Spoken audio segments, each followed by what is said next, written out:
السلام علیکم ورحمۃ اللہ وبرکاتہ۔ الحمد للہ رب العالمین والصلاة والسلام علی رسولہ الکریم، اما بعد۔ قال رسول اللہ صلی اللہ علیہ وسلم: لیس المؤمن بالطعان ولا اللعان ولا الفاحش ولا البذیء، اخرجہ الترمذی وصححہ الحاکم۔ محترم بھائیو، ابن مسعود رضی اللہ تعالی عنہ سے روایت ہے، ترمذی شریف میں موجود ہے، امام حاکم رحمۃ اللہ علیہ نے اسے صحیح کہا ہے۔ کہتے ہیں رسول اللہ صلی اللہ علیہ وآلہ وسلم نے فرمایا: لیس المؤمن بالطعان، مومن بہت تانے دینے والا نہیں ہوتا، بہت تانے دینے والا نہیں ہوتا، ولا اللعان، اور آقا علیہ الصلوۃ والسلام نے فرمایا مومن بہت زیادہ لعنت کرنے والا بھی نہیں ہوتا۔ سب سے پہلے تانے کی بات کر لیتے ہیں۔ تانا دینا رسول اللہ صلی اللہ علیہ وسلم نے اس سے منع فرمایا ہے۔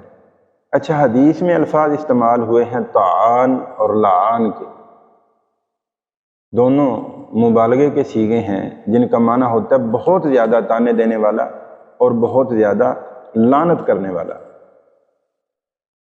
تو محترم بھائیو، تانے دینا، دوسرے کے عیب نکالنا، دوسرے کے اوپر انگلی اٹھانا اپنے مسلمان بھائی پر، رسول اللہ صلی اللہ علیہ وسلم نے فرمایا یہ مومن کا کام نہیں ہے۔ لیس المؤمن، مومن ایسا ہوتا ہی نہیں، جو اپنے بھائی کو تانے دے وہ مومن نہیں ہے۔ اچھا، حدیث میں تو یہ الفاظ ہے نا طعان اور لعان، کہ بہت زیادہ تانے دینا، تو سوال یہ پیدا ہوتا ہے کہ اگر بہت زیادہ تانے دینے سے نبی رحمت جناب محمد رسول اللہ صلی اللہ علیہ وآلہ وسلم نے منع فرمایا ہے، تو کیا تھوڑا بہت یہ کام کیا جا سکتا ہے؟ یعنی تھوڑا بہت کسی کو تانا دے دینا، کسی پہ لعنت کر دینا، تھوڑی بہت، کیا یہ جائز ہے؟ نہیں محترم بھائیو، مسلمان بھائی کو تانا دینا تھوڑا یا زیادہ اور اس پر لعنت کرنا یہ جائز نہیں ہے۔ سورۃ الحجرات میں اللہ تبارک و تعالیٰ فرماتے ہیں: وَلَا تَلْمِزُوا أَنفُسَكُمْ، آپس میں ایک دوسرے کے عیب نہ نکالو۔ تو تانا دینا یہ حقیقت میں عیب نکالنا ہوتا ہے۔ تھوڑی سی بات بگڑی نہیں اور میں نے اپنے مسلمان بھائی کو تانے دینے شروع کر دیے، عیب نکالنے شروع کر دیے کہ تو ایسا ہے، تو ایسا ہے، تو ویسا ہے، تیرا فلاں ایسا ہے، اس کی ذات پہ انگلی اٹھانا یہ میں نے شروع کر دی، تو اسی کو تانا دینا کہتے ہیں۔ تو اللہ تبارک و تعالیٰ فرماتے ہیں: وَلَا تَلْمِزُوا أَنفُسَكُمْ، ایک دوسرے کو تانے نہ دو، ایک دوسرے کے عیب نہ نکالو۔ محترم بھائیو، تانے دینا، عیب نکالنا اپنے مسلمان بھائی کے، اللہ تبارک و تعالیٰ نے اس کی اجازت نہیں دی، اور نبی رحمت صلی اللہ علیہ وآلہ وسلم نے اس کام کو ایک مومن مسلمان کے شایان شان قرار نہیں دی۔ مومن ایسا ہوتا ہی نہیں جو زبان سے تانے دے، اپنے بھائی کے عیب نکالے، اس کے امیج کو گندا کرنے کی کوشش کرے، مسلمان ایسا نہیں ہوتا۔ ولا اللعان، اور نہ ہی مسلمان وہ لعنت بھیجنے والا ہوتا ہے اپنے مسلمان بھائی پہ۔ محترم بھائیو، لعنت کرنا کچھ لوگوں کا تقیہ کلام ہوتا ہے۔ بہت سارے افراد کو دیکھا ہے، بہت سارے نوجوانوں کو، بزرگوں کو دیکھا ہے کہ چھوٹی چھوٹی بات پہ ایک دوسرے کو لعن طعن کرنا شروع کر دیتے ہیں۔ تیرے اوپر لعنت ہو، تو ہے ہی ملعون، تو نے یہ کام ہی لعنتیوں والا کیا ہے۔ تو یہ بڑی ہی غلط بات ہے، بڑی ہی غلط بات ہے، بڑا ہی کبھی عمل ہے یہ۔ آقا علیہ الصلوۃ والسلام نے فرمایا: ولا اللعان، مسلمان مومن وہ لعن طعن کرنے والا نہیں ہوتا۔ ثابت بن ضحاک رضی اللہ تعالیٰ عنہ سے روایت ہے، بخاری شریف میں موجود ہے، کہتے ہیں رسول اللہ صلی اللہ علیہ وآلہ وسلم نے فرمایا: من لعن مؤمنا، جس نے ایک مومن پر لعنت بھیجی، جس نے ایک مومن پر لعنت بھیجی، فَهُوَ كَقَتْلِهِ، بس وہ اس کو قتل کرنے جیسا ہے، بس وہ اس کو قتل کرنے جیسا ہے۔ یعنی اپنے مومن مسلمان بھائی پر لعنت بھیجنا، اس پر لعنت کرنا، یہ اس کو قتل کرنے کے مترادف ہے۔ اب آپ خود دیکھ لیں کہ یہ کیسا کبھی عمل ہے کہ ایک مومن کو لعن طعن کرنا اس کے قتل کرنے کے مترادف آقا علیہ الصلوۃ والسلام نے قرار دیا۔ محترم بھائیو، لعنت یہ مسلمان کو کرنا اسلام نے، اللہ اور اللہ کے رسول صلی اللہ علیہ وآلہ وسلم نے اس کی اجازت نہیں دی۔ اچھا، کچھ ایسے افراد ہیں، کچھ ایسے اشخاص ہیں جن پہ اللہ تبارک و تعالیٰ نے خود اور نبی رحمت جناب محمد رسول اللہ صلی اللہ علیہ وسلم نے لعنت فرمائی، ان کا تھوڑا ذکر کر لیتے ہیں۔ اللہ تبارک و تعالیٰ قرآن حکیم میں کافروں پر لعنت کرتے ہیں۔ اللہ تبارک و تعالیٰ فرماتے ہیں فلعنۃ اللہ علی الکافرین، بس کافروں پر اللہ کی لعنت ہے، کافروں پر اللہ کی لعنت، اللہ کا انکار کرنے والے، اللہ کو نہ ماننے والے۔ تو کافروں پر اللہ تبارک و تعالیٰ نے لعنت فرمائی ہے، ان کے اعمال کو دیکھتے ہوئے ان پر لعنت کرنا یہ جائز ہے۔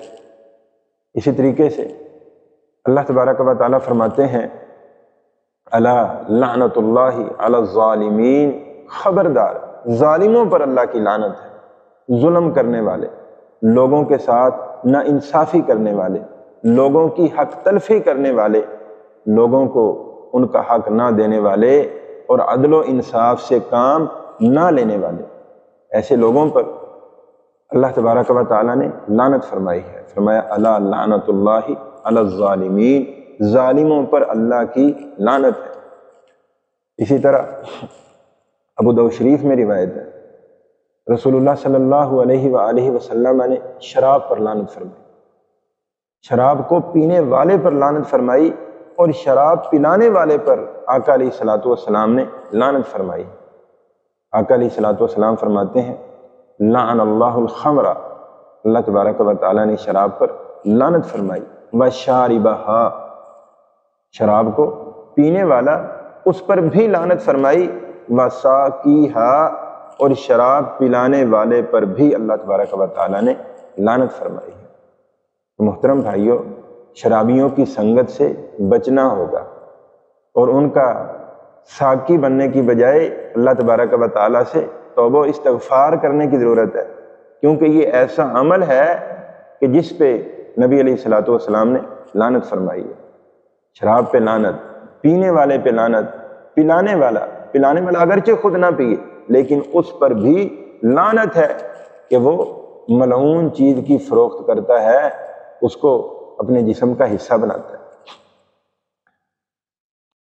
اسی طرح بخاری شریف میں روایت ہے، رسول اللہ صلی اللہ علیہ وآلہ وسلم نے فرمایا لعن اللہ السارق، اللہ تبارک و تعالی چور پر لعنت بھیجتا ہے، چور پر لعنت فرماتا ہے، لعن اللہ السارق، چور پر لعنت ہو۔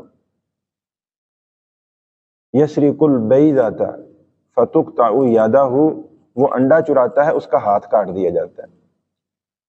ویسرق الحبل، رسی چراتا ہے، اس کا ہاتھ کاٹ دیا جاتا ہے۔ چور پر رسول اللہ صلی اللہ علیہ وآلہ وسلم نے لعنت فرمائی ہے۔ یہاں محترم بھائیوں ایک بات قابل غور ہے، وہ یہ کہ جب انڈے اور رسیاں دینار کے چوتھے حصے کو پہنچ جائیں، پھر دین اسلام میں ایسی چوری کی سزا چور کا ہاتھ کاٹنا ہے۔ تو اللہ تبارک و تعالیٰ نے چور پہ لعنت فرمائی ہے۔ اسی طرح احادیث میں رسول اللہ صلی اللہ علیہ وآلہ وسلم نے کئی اور لوگوں پر بھی لعنت فرمائی ہے۔ تو جن پہ اللہ اور اللہ کے رسول صلی اللہ علیہ وسلم نے لعنت فرمائی ہے، ان پر لعنت بھیجنا یہ جائز ہے۔ کسی مسلمان کو متعین کر لینا اپنی کسی ذاتی رنجش کی بنا پہ، کسی دشمنی کی بنا پہ، بغض و عناد کی بنا پہ، حسد کی بنا پہ، اسلام نے اس کی اجازت نہیں دی۔ تو ہمیں لعن طعن کرنے سے بچنا ہوگا، اپنی زبان کو بچانا ہوگا۔ اسی طرح رسول اللہ صلی اللہ علیہ وآلہ وسلم نے فرمایا وللفاحش مومن فحش گوئی نہیں کرتا، اپنی زبان سے گندی باتیں نہیں کرتا۔ مومن کے یہ شایان شان نہیں ہے کہ وہ اپنی زبان سے گندی باتیں کرے۔ محترم بھائیوں، گندی باتیں انسان اس وقت کرتا ہے جب اس کے خیالات گندے ہوتے ہیں، اس کی سوچ گندی ہوتی ہے، اس کے سوچ میں، اس کے خیالات میں خناس ہوتا ہے، اس وقت وہ گندی باتیں کرتا ہے، زبان سے فحش گوئی کرتا ہے۔ جس وقت خیالات گندے ہوں گے، جذبات گندے ہوں گے انسان کے، تو زبان ان خیالات کا اور جذبات کا اظہار وہ فحش گوئی کر کے کرے گی۔ تو انسان فحش گوئی کر کے اپنے خیالات کا اور اپنے جذبات کا اظہار کرتا ہے، زبان کو گندا کرتے ہوئے گندی باتیں کر کے۔ محترم بھائیوں، سوچوں کو پاک رکھنے کی ضرورت ہے، اپنے خیالات کو، اپنے جذبات کو پاک رکھنے کی ضرورت ہے، اور انسان کی شخصیت وہ اس کی سوچ پر مبنی ہے۔ اس کی سوچ جتنی پاکیزہ ہوگی، جتنی صاف ہوگی، جتنی پازیٹیو ہوگی، اللہ تبارک و تعالی اس کو ویسی ہی شخصیت عطا کریں گے۔ لوگوں میں اس کی عزت، اس کی قدر اس کی سوچ کے مطابق ہوگی۔ اور محترم بھائیوں، انسان کے مستقبل کا انحصار اس کی سوچ پر ہوتا ہے۔ وہ جیسا سوچے گا، جیسی وہ سوچ رکھے گا، جیسے اس کے خیالات ہوں گے، مستقبل وہ اپنی سوچ اور خیالات کے مطابق پلان کرے گا۔ تو اس لیے سوچ کو پاک رکھنا، خیالات کو پاک رکھنا یہ بہت ضروری ہے۔ ہاں، جب شیطان حملہ کرے، شیطان کی طرف سے وسوسات آئیں، گندے خیالات آئیں، تو اس وقت انسان کو چاہیے کہ وہ اللہ تبارک و تعالیٰ کی پناہ طلب کرے۔ اعوذ باللہ من الشیطان الرجیم پڑھتے ہوئے اللہ کی پناہ میں آئے، لا حول ولا قوت الا باللہ۔ یہ بڑا ہی بہترین ورد ہے شیطان کے شر سے محفوظ رہنے کا۔ اسی طرح حدیث مبارکہ میں رسول اللہ صلی اللہ علیہ وآلہ وسلم نے فرمایا، ولل بذی، مومن وہ بیہودہ باتیں نہیں کرتا، اپنی زبان سے گند نہیں اگلتا، گالیاں نہیں دیتا لوگوں کو۔ مومن یہ کام نہیں کرتا، اپنی زبان سے بیہودہ گفتگو، لوگوں کو گالم گلوچ کرنا، ایک دوسرے کے ماں باپ کو برا بھلا کہنا، دوسرے کے گھر کے افراد کو برا بھلا کہنا، یہ مومن کے شایان شان نہیں ہے۔ تو محترم بھائیوں، یہ چاروں ایسی کبھی صفات ہیں کہ اللہ اور اللہ کے رسول جناب محمد الرسول اللہ صلی اللہ علیہ وآلہ وسلم نے ان چاروں صفات سے بچنے کی ہم کو تلقین کی ہے۔ اللہ تبارک و تعالی ہم سب کو عمل کرنے کی اور اس پیغام کو اپنے بچوں تک، دوست احباب تک پہنچانے کی توفیق عطا فرمائے۔ وما توفیقی الا باللہ، علیہ توکلت و الیہ انیب، وآخر دعوانا ان الحمد للہ رب العالمین۔